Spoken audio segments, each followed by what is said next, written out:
Hello there and welcome. I am going to explain an idea that every child should learn before they even go to school. And yet, most people go right through their life and never really understand it. Dr. Maxwell Maltz, around 1960, said it was the greatest psychological discovery of his generation. It's on self-image. You see, you and I have an image of ourselves.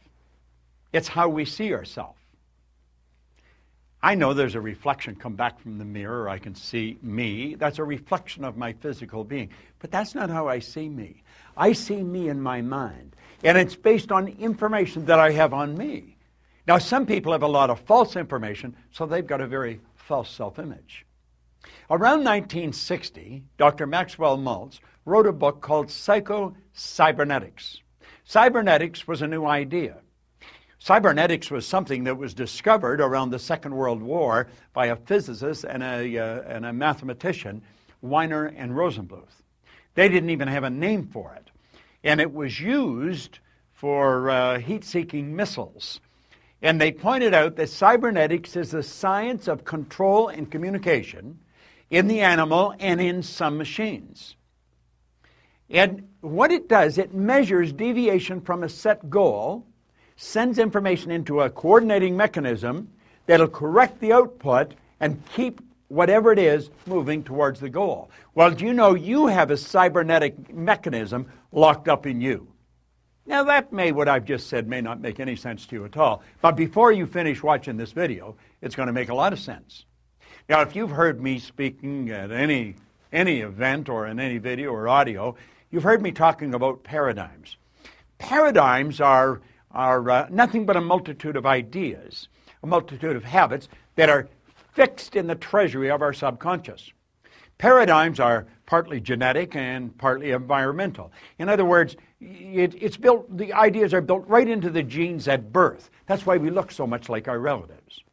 So when we tie all these together, it makes a very interesting story. And I'm going to ask you to sit back, take notes if you want, but really pay attention. If you have kids in school, this is critical. If you're in sales, your sales will skyrocket. Relationships, just anything that you're going to do is dependent on how you see you. So let's think about it. Cybernetics and paradigms. Very, very interesting subject. Cybernetics and paradigms are both control systems that operate essentially on the same principle. Both maintain a definite course of action and will not deviate from the course that has been established. You must alter the paradigm to achieve the result that you desire. Now think about that for a moment. You'll see people stuck at a certain level. Go ask any sales manager to give you the names of their salespeople, and they can tell you what those salespeople are going to do next month and next year. Why? Because they're programmed. They just come in about the same, maybe up and down a little, but they come in about the same. How about athletes? Every coach will tell you exactly how they're going to play. There's patterns. They're called habitual patterns. Well, that's a paradigm. Now, this is a beautiful concept, so let's understand it. Cybernetics and paradigms, all right? There's a thermostat. Now, a thermostat in your home is a cybernetic instrument. Now, I live in Toronto, so a good part of the year it gets pretty cold there. Other parts of the year it gets pretty warm. But in the winter, you would have your thermostat set to control the room temperature at around 70 degrees. Now, you could be sitting there reading a book or something, and all of a sudden you feel a draft around your feet, and you're starting to feel a little cool, and you think, what's going on? So you go and look at the thermometer, and you notice that the temperature is not 70, it's dropped to 65 degrees. You start to investigate, you think, what's wrong? And you'll notice the front door's open. Now, it used to be, when I was a little boy, you'd go and check on the furnace, because maybe the furnace had gone out. And you'd have to shake all the ashes down and build another fire and get it going again. Not today. Today we've got cybernetic mechanisms hooked up to our heating system. You see, the thermostat measures the deviation from the set goal. What was the set goal? The set goal is 70. But the temperature is at 65. Things have changed. The thermostat sends a message to the furnace, and automatically the fire's turned on. The fan's turned on, and the temperature starts to rise. And it gets up to 66, 67, 68, 69, and it'll take it right back until it's back on course at 70 degrees. And then the fire and the fan are turned off. Now think of that. And it all happens automatically. That's a cybernetic mechanism. Interesting, isn't it? Do you know you've got a cybernetic mechanism in you? Let's look at it another way. Let's look up at the sky. Here's a big plane. Now, the automatic pilot on a commercial plane is a cybernetic instrument. That's exactly what it is. And you see, a flight pattern is programmed into the plane's computer system. When the plane goes off course, the cybernetic system measures the deviation from the said goal, and it corrects the flight pattern. The plane is brought back on course. It's correct. Do you know a rocket going to the moon is off course 97% of the time? Let's take a look at it from a different perspective. There's a plane leaving Chicago, and it's flying to Paris. Now, when the plane leaves the vicinity, it's just getting off the ground. You see the wheels are still down. It's just getting up there.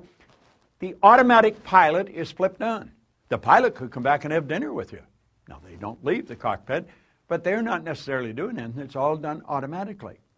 And you see, when that plane's flying along, it gets hit by some turbulence, gets knocked off course. Do you know what happens? The cybernetic mechanism cuts in. It's activated, and it puts the plane back on course again. It all happens automatically. Pilot doesn't even have to do anything. But ultimately, although it goes off course and gets knocked back on course, it ends up in Paris. Now think about that for a moment. Here's you, and you have locked into your subconscious mind a self-image. And that self-image operates like a cybernetic mechanism. Okay? Your self-image is a cybernetic instrument. Now, let's suppose your self-image is that you are overweight. Oh, you don't talk about it. You don't want anybody else to talk about it. But inside you feel you're overweight. And you just get to a point where you can't handle it anymore, so you make a decision, I'm going to go on a diet, and you instantly move into action. Now what happens? Well, you start to lose weight. Why? You're starving yourself. You don't eat anything white, and on we go. No more chocolate. Why? Because they make you fat. That's not what makes you fat. It's the image that makes you fat. If you had a skinny image, you could eat all the chocolate in the world. You just pass off what's not needed for the manifestation of the image through your eliminative system. Eliminative system is one of the systems in your body. Now here's the point. When a person who is overweight goes on a diet without changing or altering the self-image, any weight loss is temporary. That's why people gain and lose tons in a lifetime. Say they lose it, you're automatically programmed to find whatever you lose. The self-image, being a cybernetic instrument, measures the deviation from the set goal and immediately corrects the course. The weight that was lost will be found. You see, you look at the scales, you don't relate. That's not really me. That's not really me. So what happens? The weight's put back on again. Isn't that interesting? I know. If you have a weight problem, you're saying, damn, I never knew that. Well, now you do know it. But you see, if you're going to change the weight, you've got to change the paradigm. That's what our company's all about. We help people change paradigms. We help them live in the body they want to live in. I'm so happy and grateful now that I'm at my perfect weight. I'm looking good. I'm feeling great. You can do that. You can live the way you want to live. You're God's highest form of creation. Where's another area that we could use? Well, you can use it in any area. Let's take a child in school. Now, this is all in Psycho-Cybernetics, Dr. Maxwell Maltz's book. And here's something else. What's the point of making heroic vows of amendment if the same old lawbreakers are going to keep them? I am going to take the weight off. But you don't change the lawbreaker, the paradigm. Emerson was right. Of what use to make heroic vows of amendment if the same old lawbreaker is going to keep them? Let's look at a student in school, all right? Now, there's the subconscious mind, okay? And the student, the image, child has an image. You see, the child's self-image is a cybernetic instrument. That's exactly what it is. And the child has an image of poor grades. This is biographical, by the way, because that's the image I used to have. And I got them. Sure did get them. And you see, when a person is receiving poor grades in school, it's an expression of a self-image. It's the self-image they hold that they're expressing. The person believes they are not very bright. They, of course, receive a report card that reflects the poor image that they've got. And they take the report card home, and there's trouble in River City. I mean, I lived with this all the time I was in school. The child's grounded. They're made to study. Now, what the parent doesn't know and what the child doesn't know is really rather sad. See, the child cram, and the marks go up. But what the parent and the child do not understand, the parent is unaware that the real problem has the child. They have them give up recreational activities. They make them study. The grades improve, but the improvement's temporary. Why? The child has never changed the self-image. Parent doesn't even understand self-image in most cases, and certainly the child doesn't. And so what happens? Well, they got a good test. When the report card comes out, nothing's changed. Now, why would people live that way? They live that way because they don't know any different. And that is rather sad.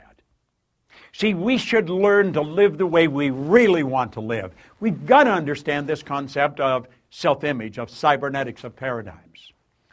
You know, Oscar Wilde said something really beautiful one time. He said, selfishness is not living as one wishes to live. Selfishness is asking others to live as one wishes to live. You've got to develop the courage. You've got to develop the awareness, the wisdom to live the way you really want to live. Life is very short, and it's over very fast. And you can have, do, or be anything you want. You're God's highest form of creation. If you really want to check in to programs that will change the course of your life forever, understand this. Myself and my associates in our company spend all their time studying this. I have personally been studying it for over 50 years. We have some of the best programs in the world. Some of them run for a week, some run for a year, some run for an hour every day. But I'll tell you this, they'll have you running in the direction that you want to go for the rest of your life. Leave us your information. Let us talk to you. And absolutely refuse to spend another day living the way someone else wants you to live, so that they're going to be happy with you. See, most people live the way they think other people think they should live. At the very best, that's going to be a bad trip. This is your life. Make it a phenomenal experience. This is Bob Proctor.